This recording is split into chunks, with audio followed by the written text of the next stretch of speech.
ஒரு கிலோ தக்காளி கத்தரிக்காய்னாப்பா, ஒரு கிலோ கத்தரிக்காய்னா ஒரு 15 காய் இருக்கணும்பா. குறைஞ்சது ஒரு 15-20 காய் இல்ல 10 காயாவது இருக்கணும்பா. அது ஒரு கிலோவை 10 காயை விளைவிக்கிறது கஷ்டம்ட்டு ஒரே காயை 1 கிலோ ஆக்குறான்பா. அப்ப அதான்டா மரபணு மாற்று. அந்த விதையை எடுத்துப்பா, அதுல மரபணுவை மாத்தி முங்குன்னு வந்துடுதுப்பா. இப்ப தக்காளிப்பா 2 நாள்ல கெட்டுரும். கீழே போட்டினா டக்குன்னு தெரிச்சிடும். இப்ப தீல கொட்டினா குதிச்சு உனக்கிட்ட வரும், பிடிச்சு விளையாடலாம். ஏன்னு கேட்டீங்கன்னா, தக்காளி எடுத்து அந்த விதையை எடுத்து மரபணுவை மாத்தி தவளை கொழுப்பு, இந்த கொழுப்புகளை உள்ள தள்ளிட்டான். அது ரப்பர் மாதிரி ஆயிடுச்சு, கெடாது. ஆப்பிள் எத்தனை நாளைக்கு இருக்கும்? ஒரு அதிகபட்சம் 2-3 நாள், 4-5 நாள். இப்ப 6 மாசம் ஆனாலும் இருக்கும்.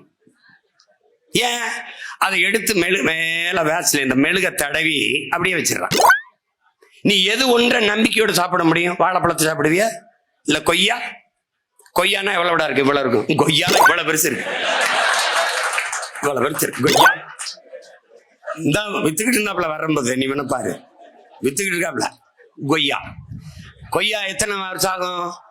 6 மாசத்துல நல்லா காய்ச்சிரும்ன்றாப்ல. கொய்யா மரம் இல்ல, செடி.